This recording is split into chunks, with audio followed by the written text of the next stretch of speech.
ces vitamines et ces minéraux ne sont pas brevetables.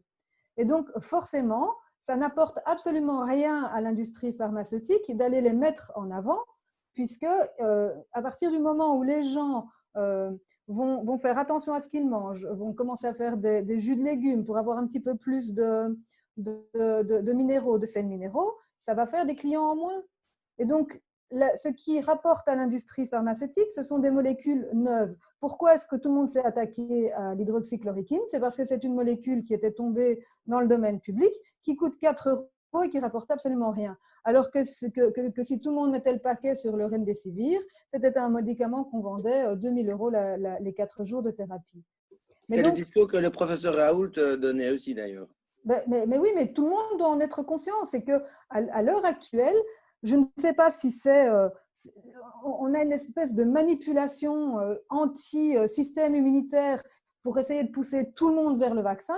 Je ne sais pas si cette manipulation est consciente ou inconsciente, mais en tout cas, elle ne fait pas du bien à l'être humain parce qu'on a tous les clés de notre santé. Et les clés de notre santé, ça commence par notre alimentation, ça commence par notre hygiène de vie et ça commence à un certain âge quand on commence à assimiler un petit peu moins bien les sels minéraux et les vitamines, à prendre quelques compléments pour s'assurer, notamment la vitamine D, parce qu'elle en a parlé, on est tous carencés. Pour avoir le taux de vitamine D, on devrait tous passer 15 minutes tout nus dehors quand il y a du soleil. Ce n'est pas souvent le cas en Belgique. Mais donc, à partir du moment où on a ces carences qui sont parfois phénoménales, moi j'ai des patients en soins à domicile, encore une, j'ai vu sa prise de sang, 16 de vitamine D et le médecin traitant ne réagit pas. Ce n'est pas possible. Il faut absolument mettre ce patient sous vitamine D et pas une ampoule de décure tous les mois. Hein. Il faut mettre ce patient sous vitamine D à haute dose pendant 6 mois pour essayer de combler le trou. Mais ça ne se fait pas et ça ne se dit pas. Alors les gens sont persuadés qu'ils sont complètement démunis et qu'ils ne seront pas capables de faire face à ce virus qui, il faut le rappeler, fait un taux de mortalité de 0,05%. C'est rien du tout. Et les gens qui sont les victimes de ce virus, ce sont les personnes âgées qui, en général, alors je ne suis pas eugéniste dans mon discours, mais ce sont des personnes âgées qui, en général, ont dépassé l'espérance de vie. Mais on a le droit de mourir encore, que ce soit du Covid ou d'autres choses. C'est comme si l'être humain, en 2020, venait de réaliser qu'on est mortel. Merci, Isabelle. Alors, on va continuer. Hein, donc, ici, nous avions une question de Amida. Voilà, donc une question sur les vaccins. Pouvez-vous nous dire quelques mots sur les vaccins proposés et comment les éviter? Bon, je ne sais pas si quelqu'un peut répondre à ça. Voilà. Bah, moi, voilà, la question porte sur les vaccins ou sur le vaccin Covid?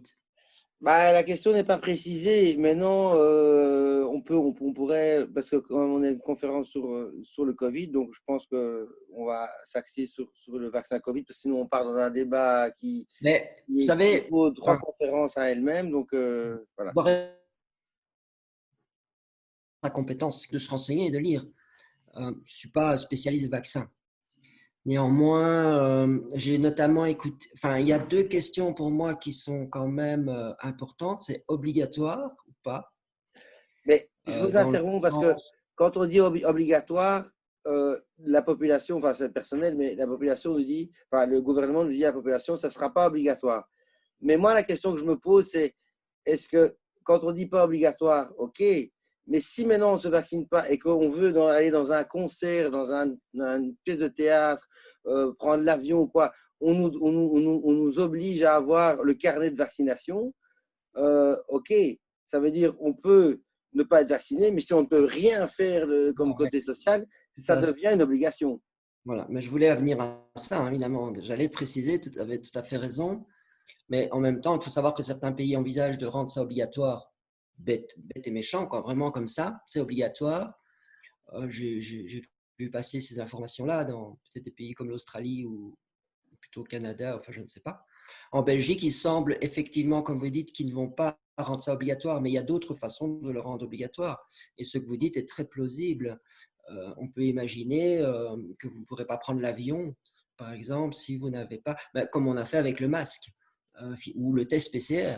Si vous n'avez pas fait un test PCR, c'est encore d'actualité, vous ne pouvez pas vous rendre dans les pays où vous voulez vous rendre nécessairement. Donc, on peut imaginer que ça se passera également avec la vaccination.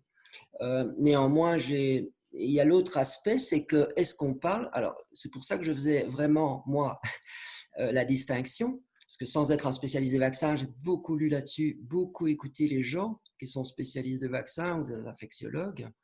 Est-ce qu'on peut, je ne pense pas, hein, moi j'ai la réponse à ma question, parler d'un vaccin, en tout cas d'un vaccin comme on a l'habitude de parler des vaccins, qui sont, je le rappelle, quand même composés au départ de virus vivants, atténués, morts, voilà, ou d'une substance antigénique. Ça, c'est le vaccin classique qu'on connaît bien. Voilà, donc après, il existe différentes formes. Ce que je trouve dommage, c'est qu'on ne s'intéresse pas toujours assez aux adjuvants qui sont présents dans ces vaccins. Néanmoins, par rapport au Covid, est-ce qu'il faut encore parler de vaccin? Évidemment, on préfère parler d'un vaccin parce que ça va bénéficier de tout le ressenti positif que la majorité des gens ont encore vis-à-vis de la vaccination. Mais ici, c'est pour moi déjà tromper les gens de parler de vaccin, en tout cas classique, parce que ce ne sera pas ça. Hein. C'est vraiment une substance génétique. Ce sera en fait une substance génétique. Il faut savoir que ce qu'on va injecter aux gens, ben, ça n'a encore jamais dans l'histoire de l'humanité été réalisé sur un être humain. Jamais. Ça rejoint la question de M. Pierre M qui te demande pourquoi le vaccin, comment se fait-il que le vaccin a été développé si vite? Ça veut dire donc que c'est expérimental. Vous voyez toute la différence de dire aux gens, on va vous injecter une substance expérimentale versus on va vous injecter un vaccin. Or, c'est ce qu'ils disent. Déjà, ça me pose problème. Ils disent, on va avoir un vaccin. Attendez, non, on va avoir une substance expérimentale. Voilà. Une deuxième chose, c'est que puisqu'on a fait tellement peur avec cette maladie qui, M. Houben l'a rappelé, tue moins d'1% finalement de la population mondiale, bien, on nous a quand même fait tellement peur là-dessus qu'on fait croire aux gens qu'ils vont avoir absolument besoin de se faire injecter ça. Mais en plus, ce n'est pas un vaccin, mais on fait croire aux gens que c'est un vaccin. Et en plus de ça, on va bypasser tout, puisqu'on est dans l'urgence. On justifie par l'urgence, ce qui est faux, mais bon, qu'on va bypasser toutes les étapes habituelles qu'on fait pour pas seulement mettre un vaccin sur le marché, hein, mettre tout médicament sur le marché, ça passe par des piles de dossiers au niveau de l'Agence européenne du médicament. Enfin, tout ça ne se fait pas comme ça. Les firmes pharmaceutiques, elles aimeraient bien que ce soit tout de suite là, comme ça, mais heureusement, il y a encore des organes qui protègent les gens. Mais ici, on se sert de l'urgence pour faire croire aux gens qu'on n'a rien d'autre. On vient de dire, toute l'émission, on a bien dit que c'était faux. Et ensuite, on leur fait croire qu'en fait, c'est un vaccin, alors que non, c'est une substance expérimentale génétique, de l'ARN messager qu'on va injecter. On n'a jamais fait ça. Donc, on ne sait pas ce que ça va faire. Donc, quand on voit la disproportion de la menace par rapport à laquelle on veut faire croire que c'est absolument indispensable et le risque qu'on va prendre par rapport à l'humanité, bah, c'est vraiment… Alors, c'était les deux points. Donc, c'est à la fois l'obligation, attention, effectivement, ça pourra être fait de différentes façons qui sont peut-être avoir l'avis de l'avocat et de Mme Tillemans, mais par rapport à ça, c'est aberrant. C'est vraiment rendre ça obligatoire. Par exemple, vous pouvez ouvrir votre restaurant, monsieur. Oui, vous pouvez réouvrir votre restaurant, mais il faut être vacciné. Et on va mettre une borne à l'entrée de votre restaurant, possible, hein. Technologiquement, c'est possible, ce n'est pas de la science-fiction. Et les personnes rentreront dans le restaurant si elles sont vaccinées. Ah oui, donc la vaccination n'est pas obligatoire, mais en même temps, si vous ne pouvez plus aller au restaurant, si vous ne pouvez plus aller au avion, c'est quelque part, bah, c'est obligatoire. Parce que le restaurant, c'est même pas pour aller dans un concert, lui. C'est pour retrouver de l'argent et s'alimenter et nourrir sa famille. Donc, vous voyez le chantage. Donc, la notion d'obligatoire. Et deux, arrêtons de parler de vaccin. Si on veut être honnête, on doit vraiment trouver un mot. Pour moi, je n'ai jamais trouvé encore qu'en 3 mots, substance génétique expérimentale. Parce que c'est vrai, c'est vraiment ça. Hein. c'est de l'ARN messager. On n'a jamais injecté ça à un être humain. Et juste pour terminer, j'ai écouté le professeur Combe, qui est quand même, alors il se faisait interviewer par Pujadas sur LCI, on peut retrouver cette vidéo très facilement. On ne peut pas taxer cette personne de complotiste et d'amateur. C'est le professeur du service d'infectiologie de la Pitié-Salpêtrière à Paris. Eh bien, il répond ces deux choses-là. Je peux retrouver la vidéo et vous l'envoyer. Il répond grosso modo ces deux choses-là, très embêté. Il regarde ailleurs autour de lui, on le voit tellement il est embêté de ne pas trouver des supports, mais ce monsieur ne peut pas s'empêcher de dire que, attention, on n'a aucune étude jusqu'ici. Il le dit, on n'a que des comptes rendus des firmes pharmaceutiques, Pfizer et tous ces gens-là, pour nous dire que tout va bien. Il y a 90% d'efficacité. Vous pouvez retrouver ça dans les journaux. Mais qui le dit? Les firmes pharmaceutiques. Or, normalement, il faut des études de comités d'experts indépendants. Eh bien, ça, on n'en a pas. Il le dit lui-même. Normalement, il est professeur d'infectiologie. Il fait partie des gens qui reçoivent ensuite ces études pour les analyser, parce que c'est des tonnes d'études, normalement. Eh bien, il le dit, ça. Il dit, ah non, il ne faut surtout pas rendre ça obligatoire. Ce serait contre-productif parce que si vous imaginez, il y a plein d'effets secondaires liés à ce vaccin, ben, tout le monde, ce sera un coût majeur dans les vaccins, dans la vaccination. Ça va ôter la confiance des gens dans la vaccination, il dit ça, lui. Donc, il ne faut pas rendre ce vaccin obligatoire. Et enfin, pourquoi? Parce que ce n'est pas un vaccin. Il dit c'est une substance expérimentale. Alors, il a une façon de le dire qui est très professeur de la Pitié-Salpêtrière. Il dit la crise du Covid nous offre l'opportunité de finalement créer en peu de temps un nouveau vaccin. D'accord? Mais il dit très bien qu'on se précipite là. Il ne faut vraiment pas aller trop vite parce qu'après, c'est trop tard. Il faut savoir aussi, c'est une information que vous pouvez retrouver sur Internet dans des journaux mainstream, les firmes pharmaceutiques seront dispensées de toute poursuite judiciaire. Elles ont négocié ça avec l'État belge, entre autres, mais c'est également aux États-Unis. Elles seront dispensées de toute poursuite judiciaire pour tous les effets secondaires potentiels liés à cette substance. Donc, c'est un autre élément qui ne rassure pas. Et ça, il faut le dire aux gens également. Sans compter qu'on est face à une menace, et ça c'est l'autre aspect de la discussion, qui est absolument disproportionné par rapport au risque qu'on veut faire prendre à l'humanité. Merci, Pascal Sacré. Alors, j'enchaîne, parce qu'il y a beaucoup de questions. Alors, voilà, on va passer les questions, malheureusement, sur les vaccins, parce qu'il y a beaucoup de questions sur les vaccins, et c'est en partie du sujet, mais on va essayer de ne pas trop dévier. Il y a une question de Marie, qui demande si les tests PCR peuvent différencier la grippe ou le Covid. Je pense avoir la question, Oui. mais voilà la réponse. Mais voilà, distinguer la grippe du Covid. Oui, donc attendez, je reprends la question. Tac. Donc voilà, ici, bonjour. Le test PCR peut-il différencier la grippe du coronavirus? Merci. Bon, je pense que oui, bien sûr, mais c'est même le principe de la PCR, c'est sa spécificité. On utilise le PCR pour remettre en évidence des virus, surtout, mais le virus de l'herpès, ben forcément, ça va être, on va utiliser des amorces spécifiques de l'herpès et de la grippe, et ainsi de suite. Donc, effectivement, oui, la réponse est oui. Parfait, merci. Alors, Étienne a une autre question. Quel crédit donner au test PCR avec des taux de réplication de 45-50 en Belgique sur des personnes asymptomatiques? Aucun crédit. Aucun crédit, c'est clair. Ben voilà. La réponse est claire. On va passer aux questions suivantes. Si j'ai encore 109 questions, on ne va pas y arriver jusqu'au bout, mais bon, voilà. Je vais essayer de sélectionner les personnes qui n'ont pas encore posé de questions. C'est-à-dire, voilà, non, ça, c'était pas une question. Exactement. Voilà, tac. Alors, nous avons ici, non, ça, elle a déjà posé sa question. Ça aussi.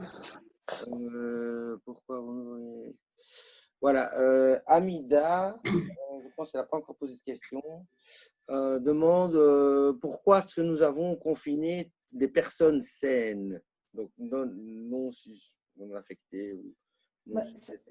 Ça ne s'est jamais fait. Moi, donc, à la base, je suis infirmière CIAMU. J'ai fait ma spécialisation en soins intensifs et soins d'urgence. Et pour pouvoir travailler aux urgences, j'ai été priée, comme les policiers, les pompiers, les gens de la protection civile, de faire le brevet CATA. Le brevet CATA, c'est un brevet qui nous permet de réagir en cas de catastrophe. On est formé à ça. Et quand vous voyez tous les plans catastrophes, puisque l'hôpital Saint-Pierre où je travaillais était l'hôpital de référence des maladies infectieuses, on avait déjà mis des plans en cas de pandémie. On a eu le SARS en 2003, on a eu H1N1 en 2010, on a beaucoup travaillé là-dessus. Il n'a jamais été question de mettre en isolement des gens sains. C'était évident pour tout le monde qu'on isolait seulement les malades. Ça ne serait venu à l'idée de personne d'aller isoler les gens sains. Mais alors, du coup, on est arrivé à des choses complètement aberrantes où on a envoyé le personnel infirmier, le personnel soignant, testé positif, avec symptômes, mais si pas de température, il fallait aller travailler. Enfin, on a fait tout le contraire de ce qu'il fallait faire. Aujourd'hui encore, j'ai des patients, ils vont à l'hôpital pour une mise au point Alzheimer ou ils vont à l'hôpital pour une pyélonéphrite. Ils rentrent à l'hôpital avec un frottis Covid négatif, ils sont traités.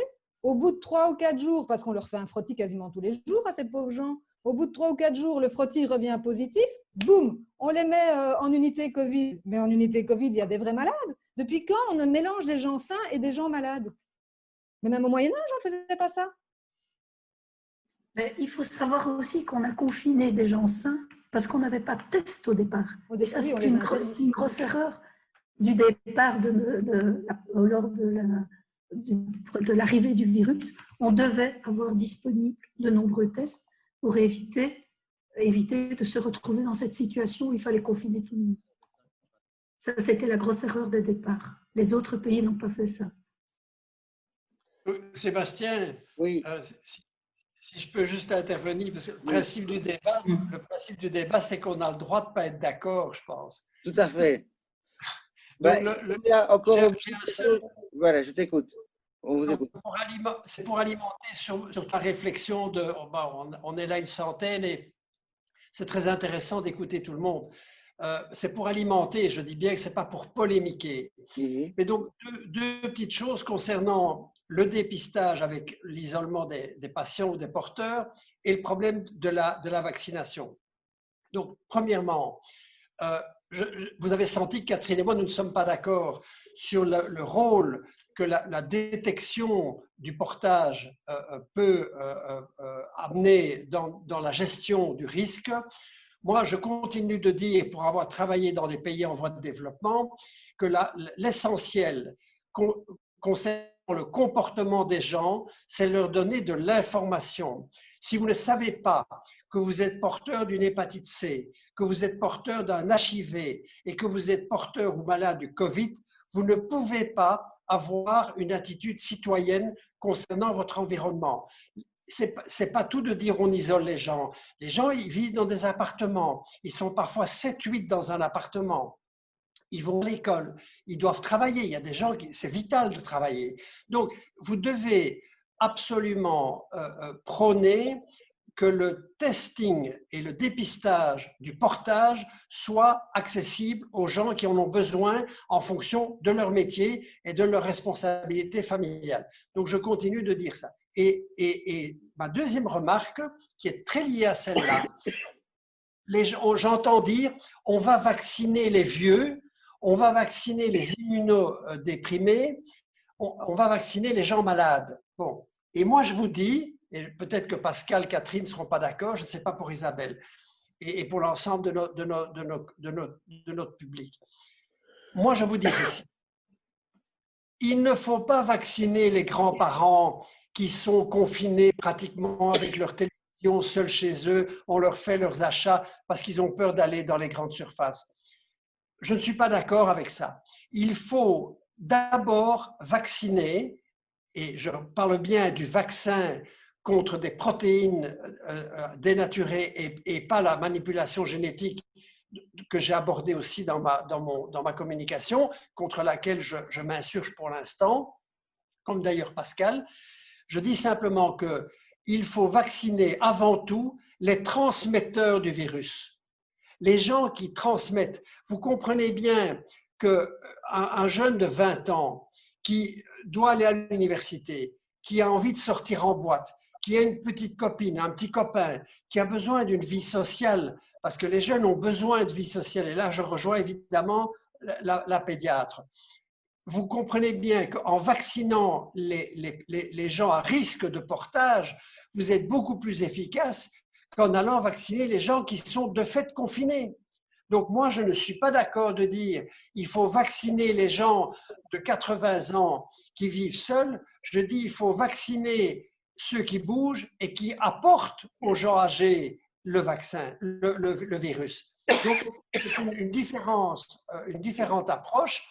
Je ne prétends pas avoir la vérité là-dessus, mais en termes de santé publique, je peux vous assurer que quand on faisait les grandes campagnes de vaccination sous la houlette des épidémiologues, des épidémiologistes en Afrique, on vaccinait les gens qui étaient en première ligne de contact avec l'agent viral et pas ceux qui étaient de fait protégés socialement. Voilà, c'était ma remarque concernant le portage. Merci, M. Aubin.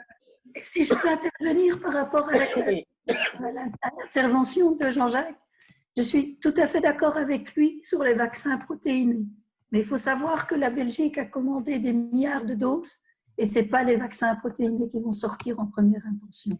Et là je crois qu'il ne faut absolument pas vacciner des gens qui sont en âge possible de procréer encore. Parce qu'on ne sait pas ce que va devenir ce vaccin, on ne sait pas du tout les effets secondaires sur le plan génétique que ce vaccin va être. Et donc cette population qui effectivement est peut-être plus transmetteur, est à risque aussi de transmettre dans ses gènes les méfaits du vaccin ARN.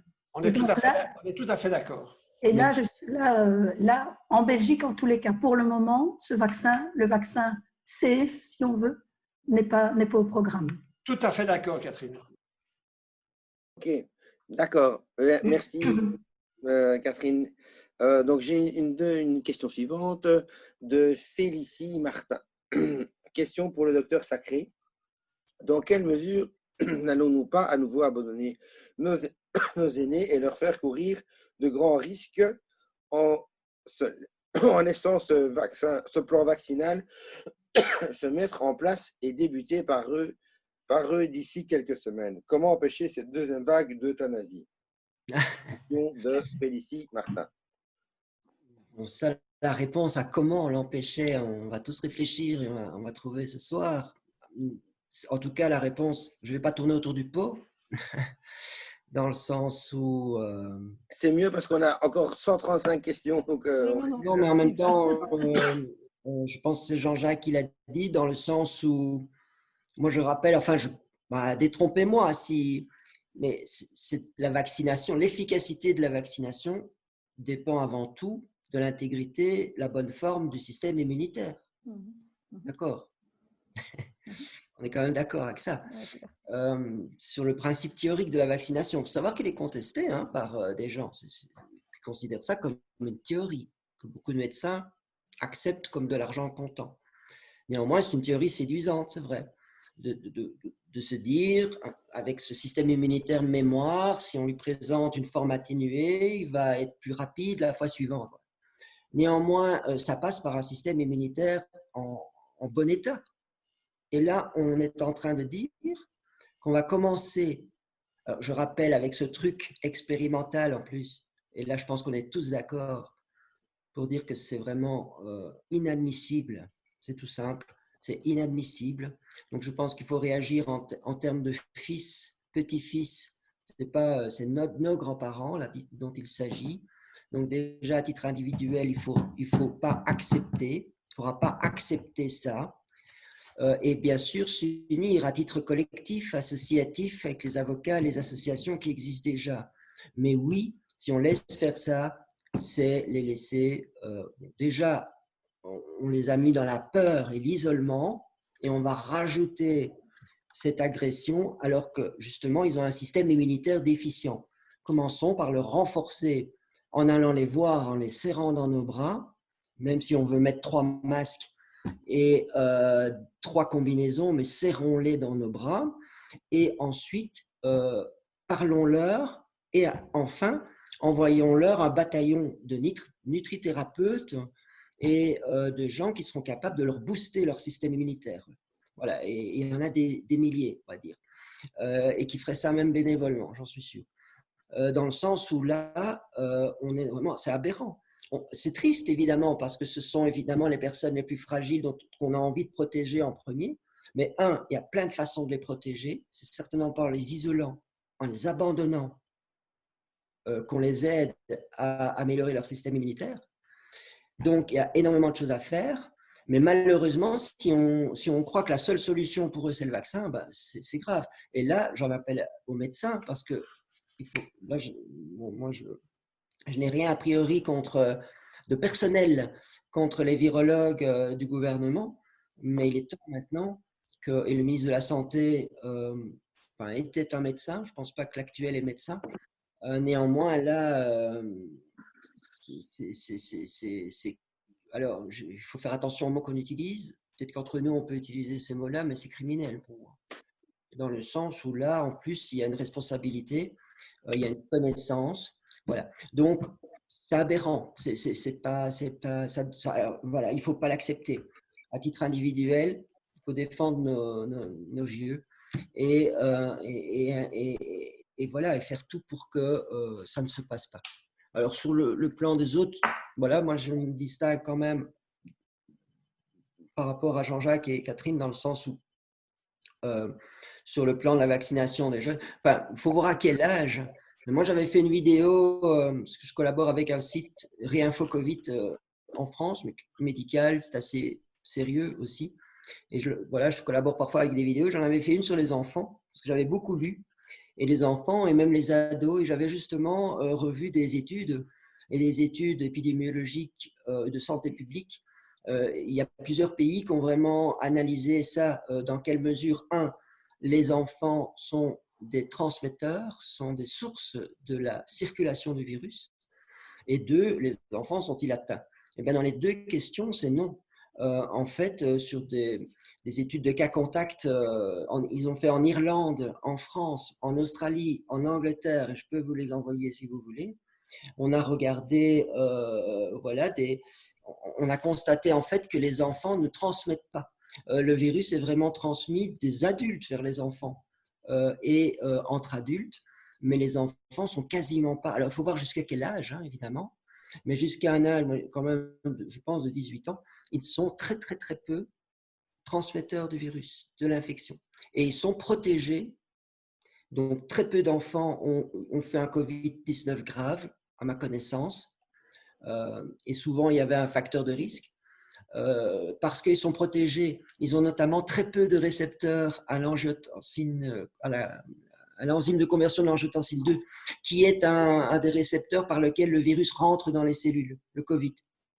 Eh bien, il se fait que dans leur muqueuse nasale, les enfants ont très peu de ce récepteur, ce qui les protège, hein, finalement. Ils ont beaucoup d'IgA dans la salive, transmis par le lait maternel, l'alimentation. C'est aussi un mécanisme qui les protège.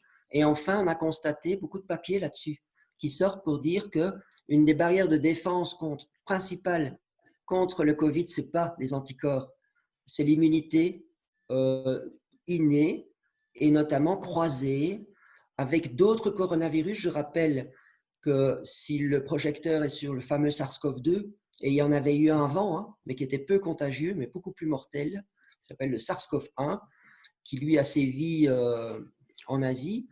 Il s'est limité là-bas, mais il tuait 30%, mortalité 30%. Donc c'est énorme. Mais heureusement, il était peu contagieux. Mais finalement, en fait, il y a des tas d'autres coronavirus. Il faut savoir que 30% des rhumes sont liés à 2 coronavirus humains qui sont en fait bénins. Ils donnent des rhumes. Mais il y a une immunité croisée, ça on s'en rend compte, et surtout chez les enfants. Comme ils sont très près, eux, il y a un âge, on fait un rhume, 3 rhumes par an, hein, ils ont le nez qui coule. Et en fait, ils sont en train de s'immuniser, c'est très bien, contre les virus et notamment les coronavirus. Et ça les a aidés, ça les aide aujourd'hui probablement face au fameux Covid. Donc voilà, je voulais laisser faire cette parenthèse pour les enfants, pour me distinguer, mais en argumentant pourquoi. Parce qu'il semble en tout cas qu'ils sont très très très peu transmetteurs. Maintenant, il faut voir jusqu'à quel âge. Et très très peu à risque de toute façon. Mais ça, par contre, c'est tout le substrat scientifique pour démolir absolument cette politique sanitaire qui consiste à masquer nos enfants. Ça n'a pas de sens. Je suis tout à fait… Avec tous les effets délétères qu'on met de plus en plus, des psychologues, des des pédopsychiatres, au niveau du langage, au niveau de problèmes. On sait que chez l'enfant, jusqu'à un certain âge, ça passe vraiment par les émotions. Donc, il y a toute une série d'effets délétères dont on ne parle jamais. Et finalement, un effet bénéfique qui pourrait être mis en question, en tout cas. Je suis d'accord avec toi, hein, Pascal, par rapport aux enfants qui ne sont pas transmetteurs. Pour moi, c'était démontré jusqu'à l'âge de 18 ans. Voilà. Et donc, moi, ma tranche d'âge par rapport à Jean-Jacques, c'est dans 25 ans. Sur le plan santé publique, et on est plutôt dans une tranche d'âge 25, 30 ans, 35 ans. Donc, c'est plutôt cet âge-là. Et je ne suis pas vraiment pour, mais dans un plan santé publique, c'est cette population-là qu'il faudrait viser. Mais certainement pas les enfants au bas âge. Tout à fait d'accord. Ça va? Merci. Sébastien, je voudrais juste rajouter quand même une chose. Oui, vite fait, mais remettre un peu la loi sur le droit du patient sur l'avant de la scène. Parce que je voudrais quand même rappeler que même si Sanofi Pasteur travaille sur un vaccin classique contre les protéines, comme M. Aubin le dit, les essais cliniques ne se termineront pas avant fin 2022. Et donc, il n'est juste pas concevable de commencer à injecter ce vaccin-là, qui est classique, avant la fin des essais cliniques, parce que sinon, ça veut dire que c'est un essai clinique à grande échelle. Et dans ce cas-là, ce n'est pas une campagne de vaccination. Il faut faire signer aux patients qui acceptent un contrat et un consentement éclairé. OK. Merci Isabelle. Alors, je passe à la question de Catherine Lurquin, une question adressée à Madame Tillemans. Comment retrouver notre démocratie, notre pouvoir citoyen? Comment ne pas être catalogué de complotistes ou même de terroristes car contre l'avis gouvernemental? Madame Tillemans est-elle encore là? Elle n'a pas mis son. Elle n'a pas mis son micro. Voilà.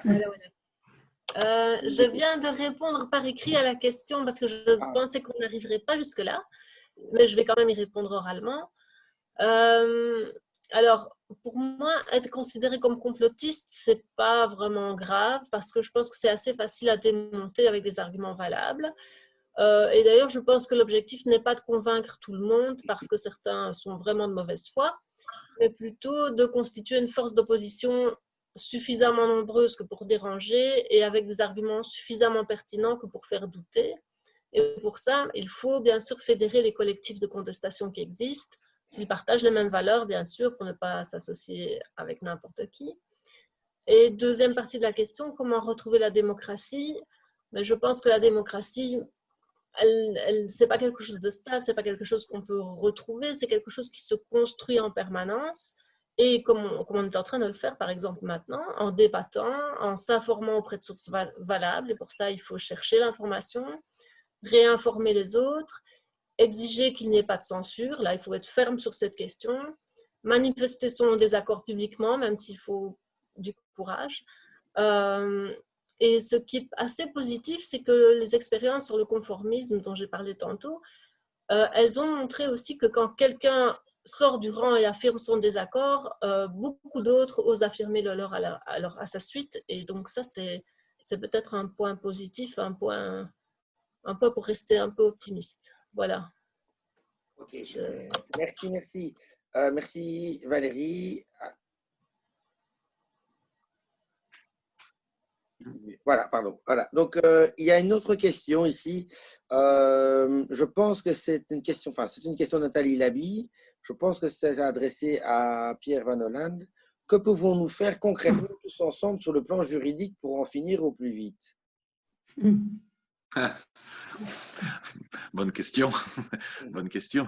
Très simple, pas facile à parce que, donc, à mon niveau, évidemment, mais j'attends toute une série de recours devant différentes juridictions, mais il est clair que pour la plupart des gens, c'est souvent très coûteux. Alors, ce que les gens pourraient peut-être vérifier, parce que beaucoup de gens disposent d'une assurance responsabilité civile familiale Et il est tout à fait possible que toute une série de ce type d'actions puissent être prises en charge par leur assurance protection juridique, qui doivent alors à ce moment-là payer les honoraires de l'avocat. Et il y a peut-être pas mal de choses à faire à ce niveau-là. Donc, peut-être vérifier au niveau des assurances et en consultant son avocat habituel et en essayant de voir si certains types d'actions ne pourraient pas être pris en charge par les compagnies d'assurance devant les tribunaux. Alors, là, je suis juste dans mon cadre de juriste, d'avocat, mais sinon, d'une façon plus large, les associations qui sont en train de se constituer, j'ai entendu parler de l'association Bon Sens Belgique, j'avais déjà remarqué l'existence de cette association en France, mais il faut se grouper parce que c'est sans doute le meilleur moyen de commencer à pouvoir faire entendre sa voix, ce qui est très difficile actuellement. On est dans un contexte un peu de pensée unique et on stigmatise directement les personnes qui veulent réfléchir simplement ou se poser des questions, même pas encore pour remettre en cause nécessairement les mesures, mais simplement pour essayer de mieux les comprendre. Et donc, voilà, se grouper, je pense que c'est le plus important. Par rapport à cela, est-ce qu'il y a un collectif d'avocats qui s'est créé en Belgique? Pas à ma connaissance. Pas à ma connaissance. Je sais qu'en Allemagne, un collectif d'avocats s'est créé. Et en France aussi, mais en France aussi, oui. En France aussi, mais ici en Belgique, non. Alors, par contre, donc moi à la base j'étais avocat, je suis avocat en droit commercial plutôt. C'était pas ma vocation de me mêler de ces questions, enfin des questions de légalité des mesures prises par le gouvernement dans un premier temps. Je n'avais jamais plaidé au Conseil d'État avant la problématique du Covid. Et chose très particulière, une fois que les spécialistes du droit administratif lisent tous les jours toutes les décisions qui sont rendues par le Conseil d'État. Et après que j'y sois passé une première fois, quand il était question que j'y retourne une deuxième fois, mais j'ai tout un tas de confrères que je ne connaissais pas, mais qui m'ont contacté puisqu'ils avaient lu la première décision dans le cadre de laquelle j'étais intervenu. Et beaucoup m'ont aidé, ont renforcé mon argumentation pour le recours suivant contre le confinement. Donc, mais en tout cas, il n'y avait rien de structuré. Et ce serait possible de structurer ça avec une association comme Bon Sens Belgique? Mais maintenant que j'ai entendu que Bon Sens existait en Belgique, j'espère pouvoir nouer un peu contact avec cette association pour voir. N'hésitez pas, on est prêt, on vous attend. Ok, mais c'est prévu. Ok, parfait. J'attends de vos nouvelles alors. Content d'entendre qu'il y a des associations qui se créent. Alors, j'ai ici encore une question de Bénédicte qui demande: n'y a-t-il aucune action qu'on puisse intenter contre le gouvernement pour les dégâts physiques, psychiques, socio-économiques qu'ils sont en train de créer? Je trouve qu'il est temps que les citoyens montrent activement leur opposition. Question de Bénédicte.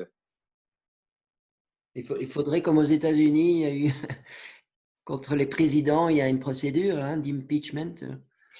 Mais je ne crois pas qu'en Belgique, ce soit possible. Mais ouais. Qu'est-ce qu'on doit faire quand suffisamment de citoyens, en tout cas, c'est peut-être pas le problème, on n'est peut-être pas encore assez, mais quand suffisamment de citoyens ont le sentiment que le capitaine est devenu un peu… qu'est-ce qu'il faut faire et moi, je ne suis pas violent, je suis pas du tout…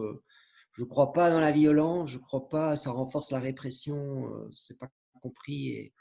Mais inversement, qu'est-ce qu'il faut faire, ça? C'est… Si les autres ont des bonnes idées. Mais qu'est-ce qu'on fait? C'est vrai, quand on se rend compte que… et c'est pas faute, moi, par exemple, d'avoir écrit. J'ai fait ces démarches-là personnellement, individuellement et en collectif depuis le mois de juin, juillet. Avec un médecin, par exemple, j'avais écrit à Maggie de Bloch, à Cienzano, on n'a pas parlé de Cienzano, ce fameux… qui nous dit ce qu'il faut faire. Il y a encore un an, on ne savait même pas ce que c'était. Moi, j'ai écrit, avec Simon, on avait réussi à trouver par mail et adresse postale aucune réponse. Absolument aucune réponse. Et ça a été refait plusieurs fois et par d'autres. Qu'est-ce qu'il faut faire alors, c'est vrai? On a déjà pas mal d'outils de contrôle citoyen qui sont assez peu utilisés, hein, Pascal. On a en Belgique la loi transparence avec le site transparentia.be qui permet à chaque citoyen d'aller exiger d'avoir accès aux documents administratifs, en tout cas au niveau communal et au niveau régional. Là, c'est une obligation. Donc, ça veut dire que si vous avez envie d'avoir accès aux mails professionnels de Elio Di Rupo, vous avez le droit. Hein, vous pouvez les demander. Je veux dire, ça ne change pas grand-chose, ça. Parce qu'on l'a fait. Ils n'y répondent même pas. Ils ne sont même pas tenus, ils sont tenus de répondre. Hein. Si tu passes par le site de Transparentia, au bout de 30 jours, tu peux saisir la CADA quand c'est au niveau communal. Mais c'est vrai qu'au niveau fédéral, ils ne sont pas tenus. Donc là, moi, j'ai envoyé plein de demandes au niveau fédéral. Que dalle. Je ne veux pas plomber l'ambiance parce qu'il faut essayer de garder un petit peu de fraîcheur et d'optimisme. Mais pour rejoindre Pascal sur les capacités du citoyen à infléchir des dérapages de notre gouvernement fédéral, je veux juste vous préciser qu'en 2013, après concertation avec 70 chirurgiens hospitaliers belges, nous avons demandé à la ministre Ankelings de disposer des débats parlementaires dont on avait conscience que les débats n'avaient pas été contradictoires pour promulguer des lois complètement discriminatoires. Nous avons reçu du huissier de la Chambre, des commissions parlementaires, l'ensemble des textes et des documents qui avaient été produits pour les discussions préparatoires au vote en session plénière.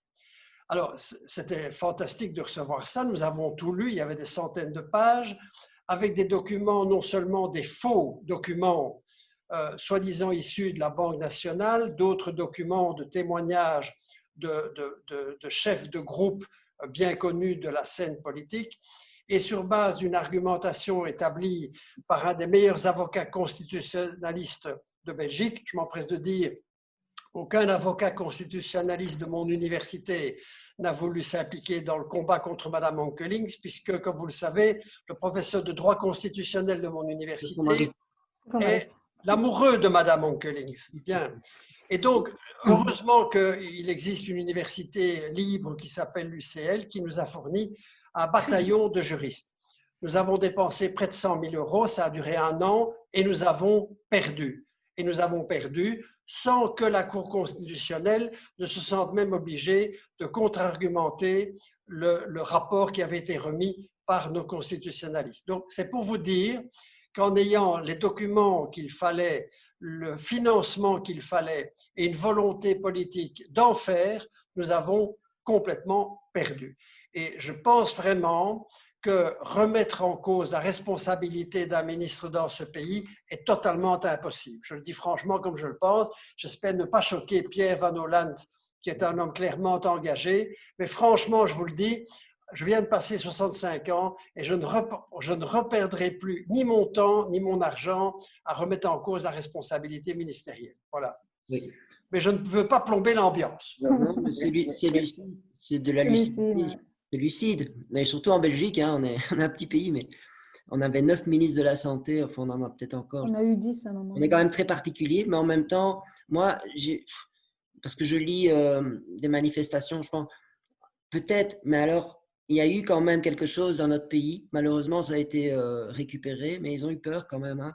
C'est cette fameuse marche blanche lors de l'affaire Dutroux. Bon, toucher aux enfants, mais finalement, on touche à quelque chose à nouveau de très fondamental. Il y a peut-être, voilà, maintenant, c'est quelque chose qui a pu être fait à un moment. Il y avait vraiment une mobilisation de toute une population. Ceci dit, maintenant, on leur a fait peur. Et, voilà. Mais ça, c'est une possibilité parce que là, ils ont eu peur quand même. Hein. Ils ont vraiment tremblé pendant un certain moment par rapport aux institutions. Ils ont eu peur pour leurs fesses, on va dire. Hein, oui, mais à l'époque, ils n'ont pas osé envoyer la gendarmerie sur le boulevard en SPAC. Non. Et je crains fort que maintenant… Oui, on n'est pas dans le même… À Bruxelles, moi, je me dis qu'il y aura les chars dans la rue. Je sais, alors, oui, je sais. Oui. Merci à tous. Je vais continuer. Bon, il est déjà 21h50, donc bon, on a un peu dépassé, mais je pense que le débat vaut la peine d'être poursuivi. Une question de Céline Strudens. Le port du masque tel qu'il est utilisé ou réutilisé par la population générale ne contribue-t-il pas à la propagation du virus, car on ne cesse d'y toucher sans le changer nécessairement, point d'interrogation, et on touche beaucoup plus son visage lorsqu'on a un masque sur le nez. Bon. Question très pratico-pratique. Moi, je peux répondre. Ce n'est pas spécialement la propagation du Covid qu'on fait là, mais c'est la propagation des autres virus également. Et surtout des autocontaminations. Les autocontaminations. L'autocontamination qui est importante. Donc, c'est évident que le virus va passer plus par la voie des mains et du toucher que par voie aérienne, sauf si on est dans un milieu très infectant. Mais dans une population générale, même les virus respiratoires, une bonne hygiène des mains va limiter la propagation du virus. D'ailleurs, ça se voit très bien pour le moment. Il y a très peu d'enfants malades. On n'a pas l'épidémie de bronchiolite qu'on voit chaque année apparaître au mois de novembre et qui se propage jusqu'au fin décembre. On n'a pas de bronchiolite cette année. Tous les pédiatres le disent. On a quelques rares cas qui viennent comme ça par moment. Donc, on a, rien que par le lavage des mains régulier, une limitation des autres virus. Il est évident que le masque n'y est pour rien, et au contraire. Merci. Catherine, si je peux me permettre une question. Est-ce que vous avez aussi constaté une augmentation inhabituelle des cas d'angine? Oui, les angines, on en a eu assez bien. Voilà, c'est ça. Mais ça, ce sont des autocontaminations et le port de masque. Voilà. Et donc, en fait, on a des effets secondaires du masque, mais donc il ne faut pas considérer le Covid là-dedans spécialement, c'est tous les autres virus et bactéries. Merci Catherine Reussen. Une petite question aussi, voilà, un peu légitime. Est-ce que manifester pourrait changer quelque chose? L'union fait la force. Bon, voilà, ça c'est une question simple. Je pense qu'il y aura répression. Répression, on a déjà vu des manifestations pourtant très pacifiques. Elles ne sont pas tolérées, c'est tout. Elles ne sont pas acceptées. Ils ont des moyens de... On a vu quand même des images. Donc la police a pour consigne, en France, on a vu des choses quand même terribles. On avait déjà vu ça avec les gilets jaunes, déjà, de toute façon avant. Il y a une intolérance. Moi, je pense que tout est lié. Il y a vraiment une totalitarisation des États, et c'est en train de se voir à tous les niveaux. On ne laisse pas parler la liberté d'expression. Valérie parlait de la liberté d'expression. Ce n'est pas que la liberté d'expression qui est entravée. Ceux dont on a entravé la liberté d'expression, c'est des experts. Ce sont des gens crédibles, des gens qui avaient une parole juste. Et parce que, il y a liberté d'expression et liberté d'expression. Mais quand on regarde les personnes qu'on a sanctionnées, le professeur Gala en Belgique, qui a dû se taire, on lui a dit de se taire à Saint-Luc. Le professeur Raoult est assigné à l'ordre des médecins en France. Vous imaginez? C'est grave, c'est terrible. On voit des journalistes faire de la médecine à la télévision. Donc, ce sont des gens qui font de l'exercice illégal de la médecine, pour moi, en parlant vaccin, en osant conseiller aux gens de se vacciner. Et là, l'ordre des médecins ne dit rien. Il ne va pas rétablir l'ordre au sein de milieux où là, les gens feraient mieux de se taire. Et par contre, vous avez des médecins comme le professeur Raoult, décoré de la Légion d'honneur, un des plus grands médecins virologues au monde, à qui on dit « tais-toi, ce que tu dis est idiot et tu dois aller à l'ordre de médecin te justifier ».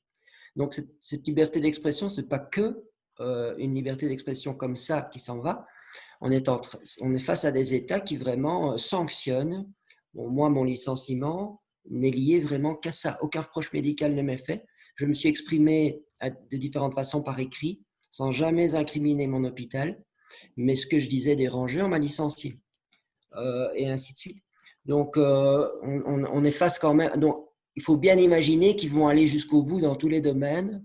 Donc, j'ai déjà vu. Je ne dis pas qu'il ne faut rien faire, qu'il faut rester assis sur son fauteuil et attendre que ça passe, ça ne passera pas. Mais en même temps, manifester, il faut vraiment bien y réfléchir parce que vous allez être face à des gens qui ne veulent pas vous écouter. Et vous aurez beau être pacifique, ils ont des trucs. Hein, ils infiltrent les manifestations pacifiques par des policiers en civil pour vous provoquer et pousser les gens vers les policiers qui viennent réprimer. Mais comme ils ne peuvent pas vous frapper en premier, il y a des trucs pour faire en sorte que on va pousser des personnes à l'avant de la manifestation et comme ça, à ce moment-là, les policiers peuvent frapper. Et c'est vraiment ce qui s'est passé. Donc, et alors, les gens à la télé, quand ils voient ça, on vous présente comme des anti-masques bêtes et méchants, des anti-vaccins bêtes et méchants, les gens, vous voyez, qui ne veulent pas que la société aille mieux. Donc, il y a tout un travail d'abord à faire à ce niveau-là et penser à ça quand on manifeste. Donc, pour moi, ce n'est pas le moment et c'est encore trop tôt. Et si on le fait, il faut vraiment bien le faire, quoi. Il faut vraiment réfléchir à tout parce que c'est de la folie, je pense, de faire ça aujourd'hui, sous cette forme-là en tout cas. Merci Pascal. Alors, je suis en train de regarder toutes les questions, mais je pense qu'il n'y a plus trop de questions. Par contre, je voudrais juste dire quelque chose pour rebondir sur ce que Pascal a dit. Je suis tout à fait d'accord avec ce qu'il a dit, peut-être un peu moins avec sa frilosité de la manifestation, voilà. Mais surtout aussi le rôle des médias. On n'en a pas beaucoup parlé, mais pour moi, les médias en Belgique sont à la solde du gouvernement. Il n'y a aucun débat contradictoire et ça, c'est vraiment une catastrophe. Les gens qui ont continué à regarder les médias, effectivement, ils sont rentrés dans la peur, il n'y avait pas d'autre chose. Ils vont courir chercher le vaccin parce qu'on leur dit de se faire vacciner. Ils sont vraiment à la solde du gouvernement. Voilà. Merci. Alors, je reprends une question du début, qu'une personne qui avait déjà posé des questions, monsieur Yves Ducreuset. Alors, je repars au début. C'était concernant l'exemple de la Corée du Nord. Attendez, je regarde, j'essaie de retrouver un petit peu. Tac, tac, tac. Ouais. La première fois que j'ai autant de questions, donc j'ai un petit peu d'indulgence. C'était...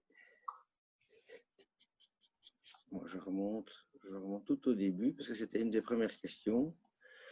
Mais ce qui se passe, c'est que je n'ai plus accès à toutes les questions.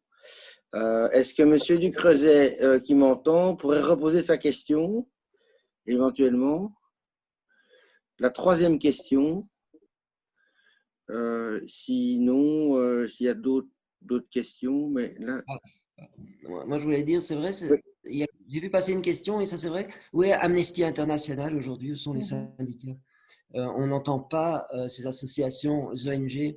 Ça, c'est quelque chose qui me perturbe beaucoup, dans le sens de défense des droits les droits de l'homme et de la femme, dans le sens où on est vraiment là dans une époque où ces associations devraient être super à l'avant-plan, et ne les entend pas. Enfin, je n'ai pas connaissance de déclarations de syndicats ou d'associations comme Amnesty International, notamment par rapport à la vaccination.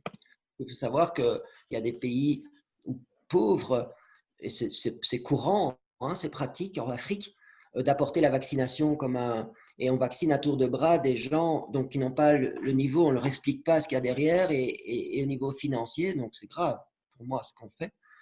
Et là-dessus, on n'entend pas ces associations, parce que c'est révélateur voilà, encore un truc de plus sur lequel on avait beaucoup d'illusions, finalement, peut-être, ou est-ce qu'il y a une autre raison? Mais franchement, c'est inquiétant, je trouve, de ne pas entendre ces organisations-là aujourd'hui, alors que les droits de l'homme sont bafoués, que plein de principes fondamentaux sont mis en danger. Je ne sais pas. Ok, merci. Sentiment des autres pour ça. Donc, j'ai retrouvé la question. Donc, M. Ducreuset m'a redonné la question. Donc, c'était finalement, quel est votre avis sur l'approche de Taïwan, Hong Kong ou la Nouvelle-Zélande, où le testing, l'isolement strict et le tracing ont montré une réelle efficacité pour lutter contre la pandémie? Oui, c'est strict, mais ne vaut-il pas mieux une parenthèse sanitaire courte plutôt qu'une crise sur le long qu'on refuse de gérer drastiquement. Oui, oui. Pas si quelqu'un… Oui, mais en même temps, on prend des pays comme, qui ont une familiarité hein, avec ces virus-là. La Corée du Sud et Taïwan, c'est des pays qui ont connu le SARS-CoV-1. Donc, ils étaient déjà prêts parce qu'ils avaient vraiment rencontré cette épidémie, en plus avec un virus, un coronavirus, un SARS, mais encore beaucoup plus contagieux. Donc, ils s'étaient préparés un peu ils s'étaient préparés. En plus, dans les pays asiatiques, il y a un peu une culture de la discipline, de l'obéissance. Hein, l'individu n'est pas toujours valorisé, c'est vraiment la communauté. C'est des pays, on ne peut pas comparer ces pays-là. Alors, la Nouvelle-Zélande, je ne sais pas, mais des pays comme la Corée du Sud, Taïwan, même la Chine, on ne peut pas les comparer à la Belgique, la France et la Hollande. Hein. C'est vraiment, ça, c'est dur de transposer. Ils portent un masque, eux, pour plein de raisons, presque tout le temps. Donc, apposer le port du masque à Taïwan ou en Corée du Sud, ce n'est pas la même chose que de le faire en Belgique. Et je ne me mets même pas sur l'utilité de porter le masque ou pas, mais voilà, donc ils étaient prêts, ils avaient ces tests, ils avaient vraiment tout quand ça a commencé, donc ils ont pu se permettre de faire ça.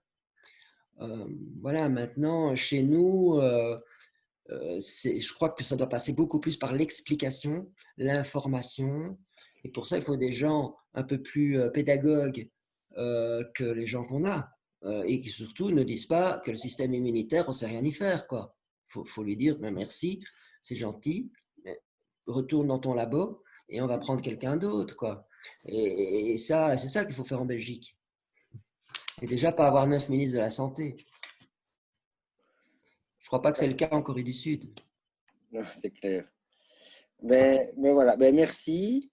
Je n'ai pour l'instant pas d'autres questions, à moins que je me sois trompé, mais je pense que nous avons répondu à toutes les questions.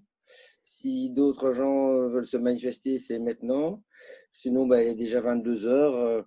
Je pense que nous avons déjà bien débattu. Donc voilà, je vois que je reçois des remerciements pour les orateurs. Donc, voilà, je ne sais pas si on a répondu à toutes les questions, si on a fait avancer le débat, je pense que oui. En tout cas, on a éclairé pas mal de personnes. Et je vous souhaite une très bonne fin de soirée. Et, merci encore à tous les intervenants. Ça n'a pas été facile à organiser cette conférence, mais en tout cas, ça venait du cœur. Donc, merci à tous du fond du cœur d'être là, tous les participants, tous les intervenants. Et voilà, on continue à lutter contre cette pandémie, chacun à sa manière.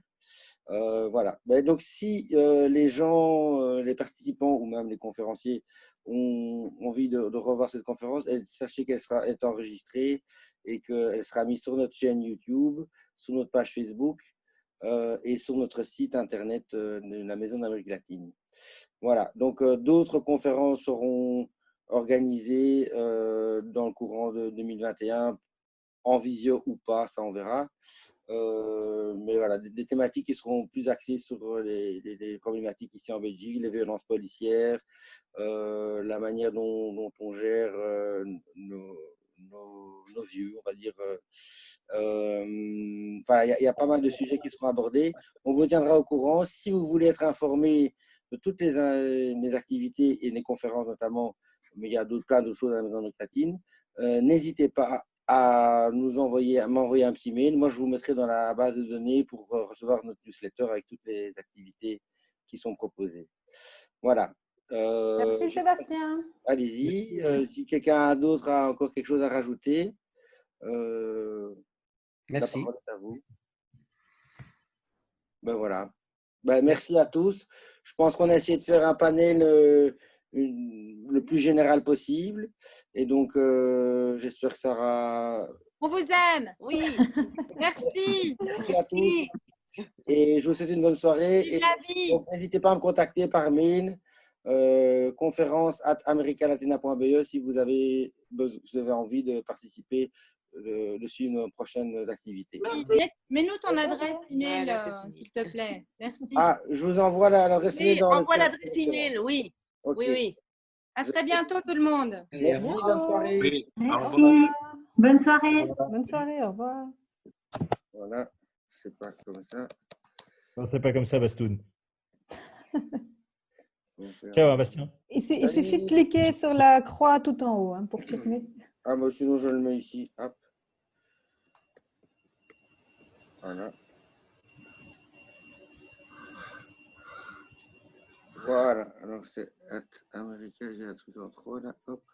Hop. Voilà. Et ça, c'est le point. Voilà. Je vous l'envoie. Ça, c'est l'adresse. Si vous voulez participer. Ah, j'ai envoyé juste un. Attendez, je recommence. Je suis encore un peu néophyte. Donc voilà, ici, hop, je prends ça. Et bravo aux néophytes d'avoir organisé tout ça, hein, parce que super. Oui, bravo. Vraiment. Merci. Merci. Voilà, bah, c'est la première fois que j'ai autant de monde. Hein, donc, c'est pas évident. C'est pas évident, donc bravo. Ben, oui, j'ai fait ça tout seul parce que d'habitude, dans d'autres conférences, j'ai vu, ils sont plusieurs, mais là, voilà, j'ai essayé de me débrouiller. Merci à tous en tout cas et pour vos encouragements aussi. Merci à vous, bonne nuit. Bonne soirée et à bientôt alors. Merci. Au revoir.